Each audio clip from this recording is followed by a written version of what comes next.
Hey brothers and sisters, this is Brother Patrick here in the Philippines. And anyway, I'm just trying to show some pictures, go through the pictures of the Vacation Bible School. We just finished up. I posted some videos of the kids singing and stuff on, and me talking to them on YouTube, and then now this, and then I put couple of the pictures on Facebook. And these are the kids getting their awards. Each kid got a different award. Of course, they all got ribbons. That's my wife that's there, Jessa. Just FYI, that's a neighbor lady that lives in a hut across the street, and she always comes over and eats with us whenever we go to the orphanage, whenever we have some special occasion. She's got about 3 kids. So all of these kids are the orphans. Had so many orphans, we couldn't really have hardly any of the, before we've been having a Vacation Bible School with all the neighborhood kids too. But we just got so many orphans, and this is actually my wife's niece, is there too. She's got a couple of nieces. They're there, and then the rest are all the orphans. One of the new orphans. This is surprising because I prayed with some of the new orphans, a lot of the new orphans, and I even got a word from the Lord. A couple of the kids had chicken pox. They weren't able to be there. So this is that's some of our original orphans there, the one which is on there. There's one of our original orphans too, John Ray. So these are all the orphans. Like I said, this is the new house mom there. I'm just showing all these pictures and keep going. That's what I was talking to them. I have a video of me doing that. Then I prayed with all the new orphans, and surprisingly I got a word from the Lord for several of them, which was really important. And I would say that I had personal words for them, but the main thing, and a word for the house moms and dads, how to deal with each one. So it was wisdom from the Lord, words of wisdom from the Lord, words of knowledge from the Lord for the children, words of wisdom for the house parents. And then the Lord really put it on me, and this is the point, is that the orphans are very precious to the Lord. Even as the Bible tells us in the book of James, that perfect religion is keeping ourselves spotless from the world, administering, and helping widows and orphans. So the Lord really reminded me, and I told the house moms and house dads that taking care of these orphans is really a big deal with the Lord. It's not a small thing, and it's not just a routine, casual thing. It's a very important thing. This is important as anything else, like doing evangelism, being a pastor of a church, or whatever. Any of those kind of things that you might think of that might seem, are important to God. This is also very important. See, there I am getting a word. The Lord started speaking to me, and then my wife is translating. Jessa is translating for me to the kids, and I got words for several of them. And there's the first house mom. As you can see, these kids the new orphans have never been prayed for. Now, they've been at the orphanage for a few weeks, some of them been there for a couple of months. So I don't know if anyone's laid hands on them besides me. I think the house mom and them have been teaching them to pray, but maybe not laying hands on them. So that's the first time maybe they experienced the Holy Spirit, experienced being prayed for. There's the youngest boy there, I guess, Michael. Remember the woman that's a widow. If you're in the Facebook group, we have a widow woman. As the Bible says, take care of widows and orphans. We have a widow woman with 2 small children. That's her daughter, Joy. The boy is Michael. And by the grace of God, one of these days in the future, she will be able to be a house mom. So right now we're helping her, letting her kids be part of the orphanage, letting her, help there, wash the dishes, etc., laundry and things like that. And then later on, by the grace of God, that widow sister, she's a convert of mine from 2008 maybe, or 2009, and I water baptized her and her husband there. And then she, of course, her family's Muslim, and they started persecuting her, and they call her Anga is her name. Anyway, her family was persecuting her. They're all Muslims, and then that's why we let her move to the orphanage. Her family was trying to force her to convert her children to Islam and all this. Here's the kids. We had spaghetti and different things for them that day. We had some Cokes and Sprites and the old glass bottles. That's what they have in the Philippines. And There's the house dad of the first house. Reniel, he's opening these bottles up with a knife. This is the girl who I had a video of the girl that she was one of my converts too from 2006. Her older brother was healed through prayer. When I prayed with him, the Lord healed him. And she is the youngest of 9 kids. Her mother and father have no money to even feed her, so she's at the orphanage now.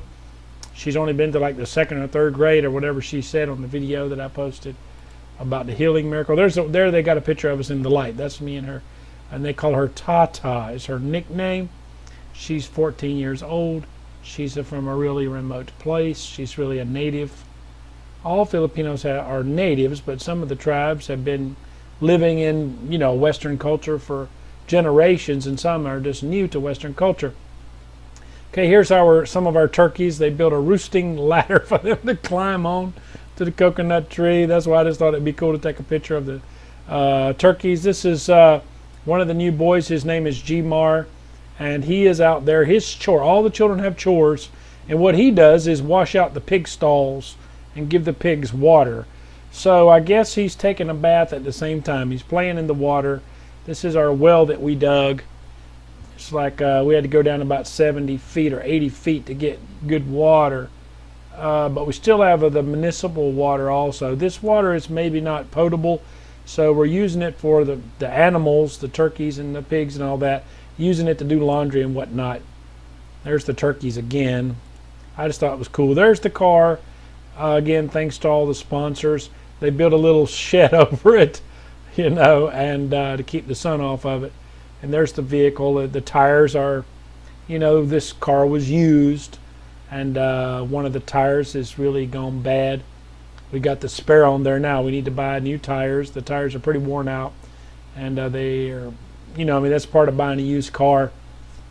In the Philippines especially, the tires are wore out pretty much. So we got to buy 4 new tires. That's just, we always have lots of projects. Anyone that feels led, please, we can never, it seems like it's just, there's always something when you're talking all the orphans and the property and the vehicle now and, everything you add that we need, like a vehicle. Then, of course, it's got maintenance. The oil needs to be changed. In this case, we just got it. It needs tires. There's some of the chickens.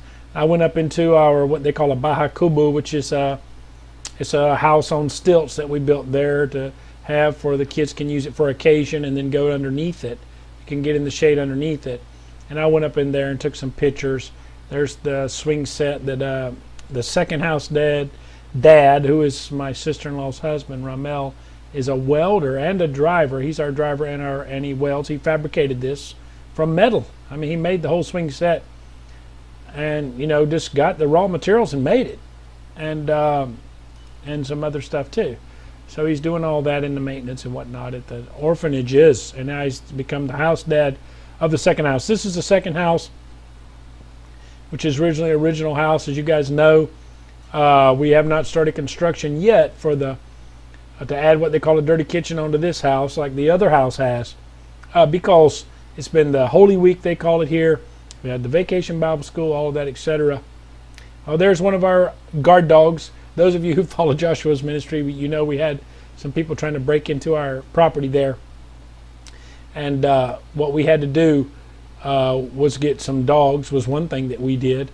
And that's the boxes. I'm trying to look at all these pictures. Excuse me, brothers and sisters, I guess I've got 2 copies. That's not what I wanted. I'm trying to show some more pictures here. This looks like a repeat. Somehow I've got 2 copies on there. Well, what can you do, brothers and sisters? This is the stuff that people have sent in the boxes. Some of the boxes stuff that people have sent. And Sister Pearlie put the people's names on there. Lots of people, don't necessarily want their names on there. Some do. It's all good. That's why I'm going through it kind of fast, in case someone might not have wanted their name to appear. I'm just going to keep going. This is one of our feeding programs. That's Sister Daisy, wife of Pastor Raul. This is one of their daughters. She's about 18 maybe, or 20. They're doing one of the feedings. She's telling them, of course, about the Lord. They're praying, and then they're going to eat. So I'm just going to keep showing slides. Anyway, brothers and sisters, our feeding programs. This is just one of our feeding programs. I was thinking we have 7, but maybe it's 8 or 9 feeding programs that we do. We have so many, and some are in remote areas. Like I said, we don't even take pictures because the pastor's there in the middle of nowhere. There's no electricity, no running water, and the camera would probably get broken. They don't have a way to load them up, and it's just it's just too much. So we always have needs. We always have more kids that want to eat more, that need our help, and just can't get enough help. Anything that anybody feels led to do, I'm just putting this out there. Like I said, our immediate need for the orphanage is the tires.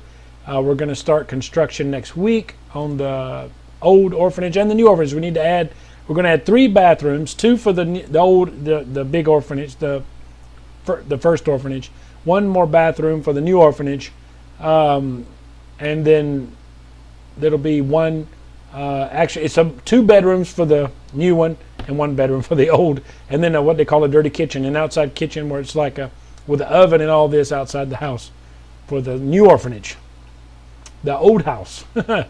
As those of you who have been following me, you know that we have the original house on the property that just now became the new orphanage, and the new house, which was built a year and a half ago, or 2 years ago, a year and a half ago, is the old orphanage.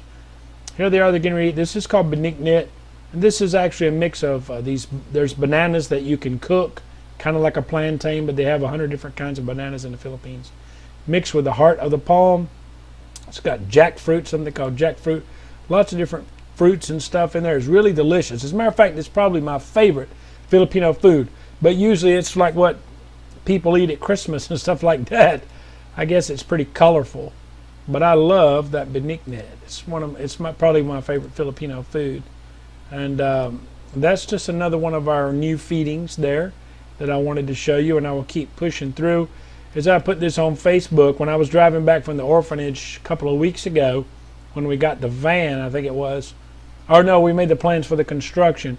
This is typical what you see driving down the road. These people are trying to hitch a ride to the city of Davao, and you'll see trucks like this everywhere. People from the local village, somebody in the village is a truck driver for some rich businessman, who owns a truck, who lives in the city, and he hauls loads of coconuts in it or whatever. And then if it's empty when they're going back, people just hitch a ride, and that's just daily life in the Philippines. I just showed that for illustration. Here's the orphans that they have like a little fair in the city of Digos, and we took them there. When we first got the van, let them go all over the place. I wanted to show that this is not all the orphans. This is a big batch of them. There they are. They got cotton candy and all that stuff. So many children to see. Here's the new. This is the new house, mom and dad. I've showed this on Facebook. And this is their first 3 orphans. They've got 5 now. It's Mary or Maria and Ramel. And this is the old house. Like I say, we're going to add a kitchen, what they call a dirty kitchen onto it, onto the side of it. Right where they're standing at, as a matter of fact, we're going to make a dirty kitchen off the house. A 16 by 16 room. It's like with a table and chairs and all that, and an oven because it's going to be really hot. A wood stove, really, like we got at the other house. And then we're going to add a double right beside it, or over in this area, or over in this area. I'm backwards here. Anyway, we're going to put a 16 by 16 room, and then put a wooden wall in the middle of that cement room, and then make 2 8 by 8 bedrooms, one for boys and one for girls. And I mean, that's about where we are with our budget. Of course, if our budget was more, we're going to make it bigger. I mean, it's up to the Lord. I ask you guys to pray about it. That the Lord, we know the Lord will provide. He's been providing for Joshua's ministry.